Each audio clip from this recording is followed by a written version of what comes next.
Yo, what's up mga karepa? So ngayong araw to ay papakita ko sa inyo yung bahay na ginawa ko, yung ginawa ko dun sa may illustration board. So ginawa ko to kasi naalala ko si Papa. So gusto niya na makita yung bahay ko. So may nagmamadali niya, sabi niya gawin na natin yung bahay. So syempre naalala ko si Papa, ginawa ko rin yung design ng bahay ko ngayon. So papakita sa inyo mga karepa, tapos pipinturahan na lang natin mga karepa. So stay tuned lang mga karepa. Kung bago lang kayo sa akin channel, i-like nyo na yan, i-subscribe nyo na yan mga karepa sa mga hinihintay nyo. Let's go!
So ayun mga karepa, tapos na tayong magpintura ng bahay natin. So ayan, tingnan nyo yung resulta mga karepa kung nagandahan ba kayo, ano?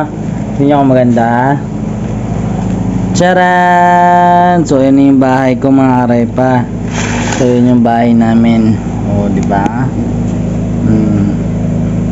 Yung bahay. May sa likod. O dito. O diba?